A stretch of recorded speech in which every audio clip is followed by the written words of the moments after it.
So now inflation is a huge problem. See, inflation was the government's solution to the problem until inflation has now become the problem. And so inflation is going to get much worse. Forget about what these central bankers and politicians are saying about their commitment to fight inflation, how they're resolute and how they're determined no matter what to bring the inflation rate back down to 2%. That's never going to happen. We're going to see 20% inflation before we see 2% inflation. And this pretend war against inflation is going to come to an end soon. And the central banks are going to surrender and inflation is going to win. Look, we've already seen the first central bank capitulate and wave the white flag, and that was the Bank of England. The Bank of England, a week or two ago, was every bit as committed to fighting inflation as the Fed, until the inflation fight threatened a financial crisis, and then they cowered out, turned around, and they're back to quantitative easing. They went from quantitative tightening to open-ended quantitative easing. In fact, the Bank of England said, we're going to print as many pounds as we have to. We're going to keep on buying gilts. We're not going to let interest rates go up. They have to let interest rates go up. If you want to fight inflation, you got to let interest rates go up. But the other thing you have to do to fight inflation is to make government spending go down, because government spending is the source of that inflation. Governments are running deficits, and the central banks are monetizing those deficits by creating inflation. Governments are actually funding themselves through inflation. When you have a budget deficit, you're not getting government for free. Every nickel that the government spends has to be paid for by the citizens. And if they don't pay for it with a tax, then how are they paying for it? Through inflation. So when prices go up, that's the tax that you're paying for all these government programs. And so if the government wants to get rid of inflation, well, then it has to get rid of those programs, or it has to raise taxes to finance those programs. And that's not happening. That's not happening anywhere. Nowhere in the world, despite all these governments that claim they want to fight inflation, no government is actually doing it. Nobody is cutting spending. In fact, in the UK, they cut taxes. Well, when you cut taxes, you increase the inflation tax. So the British were claiming that they wanted to fight inflation, while at the same time creating even more of it. That is the problem. But the same thing is going to happen to the Federal Reserve in the United States. You cannot raise interest rates without creating a financial crisis. The financial crisis we had in 2008 was a result of a normalization of interest rates. It wasn't simply a subprime problem. The reason subprime was the problem was because it was debt. People borrowed money and they couldn't pay it back. Why were they able to borrow the money? Because it was cheap. The Fed lowered interest rates to 1%. They created a housing bubble. Housing prices went up. People borrowed money against those inflated property values. They borrowed money with artificially low interest rates. And when interest rates went up, property prices went down. People didn't want to pay their mortgages. You get a financial crisis because now the banks didn't get their money back. They loaned all this money out. They didn't get it back. That was why we had a crisis. Well, today we have much more debt than we had in 2008. We had 0% interest rates for almost 10 years. Think about all the debt that was taken on during those 10 years by not only the government, corporations, private citizens. Do you think they can repay that debt when rates normalize? Of course not. And what happens when rates go up, asset prices come down. It's like the other side of a seesaw. The lower interest rates are, the more expensive stocks are, the more expensive real estate is. But as interest rates go up, those prices come down because it's all a function of interest rates. So if I borrowed a bunch of money to buy a house and now the house goes down, I have no equity and my mortgage payments are up, I'm mailing in the keys. But you have all these companies in America that have been losing money. In fact, in 2021, it was a record year in America for money-losing companies going public. Now, how do all these money-losing companies stay in business? Because the company is supposed to generate a profit to stay in business. How do you lose a bunch of money and still stay in business? How do you pay your employees? How do you pay your rent? Right? How do you do anything? Well, the companies were selling stock to the public. They were raising money by selling stock, and a lot of companies were borrowing money to pay their expenses, taking on debt. But it was all great when rates were at zero, And people were willing to buy these overpriced stocks when rates were at zero. They're not willing to do it when rates are at 4%. And in order to fight inflation, they got to go much higher than 4%. Despite the rate increases, federal funds rate in the United States right now is about 3.25% to 3.5%. Inflation, even the way the government measures it, is 8.25%. That's negative 5% real interest rates. You're not going to fight inflation with negative 5% rates. You're going to create more inflation. The only way that you can fight inflation with higher interest rates is if the interest rate is higher than the inflation rate. And it can't just be a little bit higher. It's got to be meaningfully higher.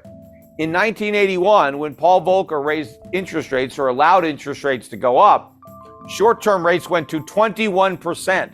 The highest inflation got was 13.5%. So that's what it took. People had real interest rates. The reason you need that is because you've got to stop people from spending money. That's what's the demand. It's spending. You've got to get people to stop spending and start saving, because that accomplishes two things. It reduces demand, but it increases supply. How does it increase supply? Well, when you spend money, when you save money and you don't spend it, that money can finance capital investment that will lead to more production of goods. And so you increase the supply of goods while decreasing demand for goods, prices can come down or stop going up. That's what you need to do. Now, if interest rates are negative, that is not going to encourage anybody to save. If rates are negative 5%, you're going to lose 5% a year on any money you save. Why the hell would you save? You wouldn't. You're going to spend your money as quickly as you get it. You're not going to save it and lose 5% a year.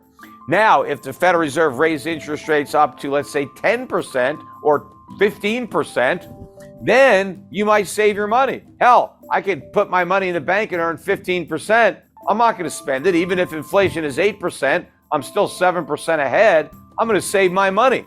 I'm going to earn all that interest. I'm going to spend my money in the future, because then I'm going to be able to spend the interest that I earned on my money. That's what the Federal Reserve needs to do. But they're not doing that. Also, we are running $2 trillion a year deficits in the United States. Where's the money coming from? It's coming from the Federal Reserve, or it was. There's no other source, because if the Federal Reserve isn't going to print all that money, then the private sector is going to have to buy all those treasuries. But the private sector doesn't want those treasuries. Foreign central banks don't want those treasuries.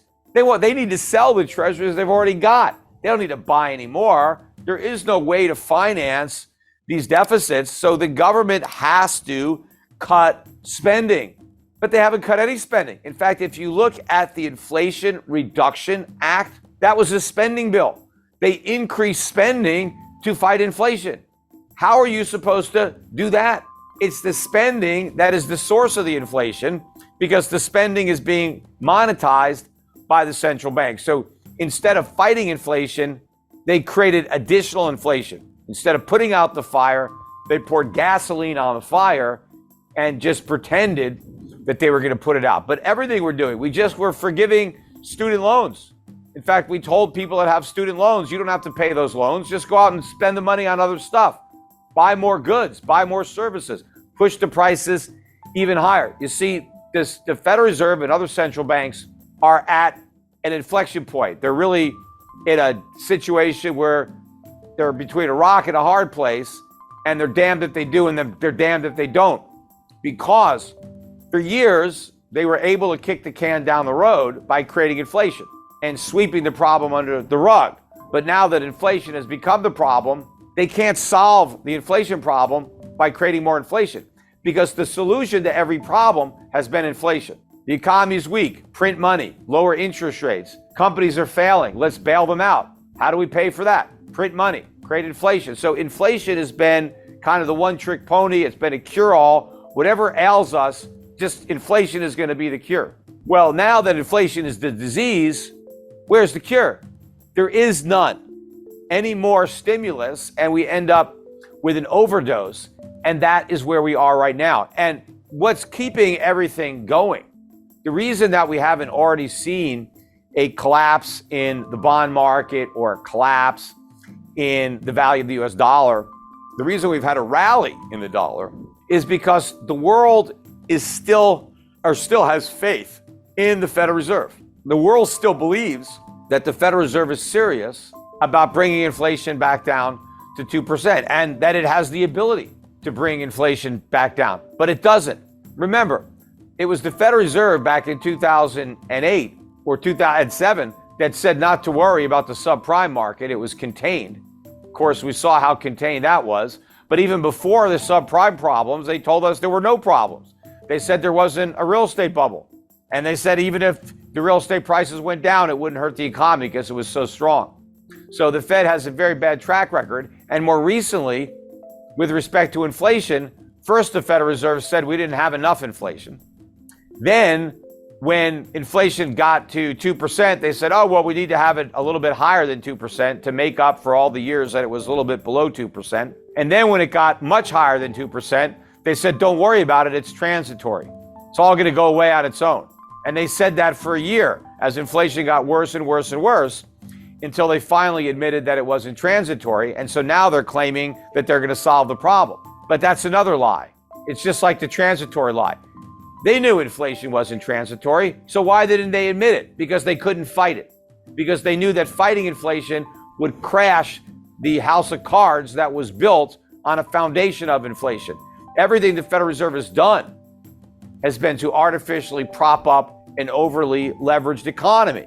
Well, the minute they try to fight inflation, they knock out those props and everything comes collapsing down. That's why they pretended it was transitory, because they didn't have the guts to do something about it. It was only when the problem became such a big political, hot potato, and everybody was worried about inflation, that the Federal Reserve finally said, okay, we're going to do something about reining in inflation, but they don't have the ability to actually live up to those commitments. Now they can pretend and they can hope that inflation just goes back down to 2% all by itself, because they're talking about how committed they are to bringing it down, but they can't do it without creating a financial crisis. In fact, the rate hikes that they've already delivered, even if there's nothing else behind it, will create a financial crisis. It's just a question of how much time.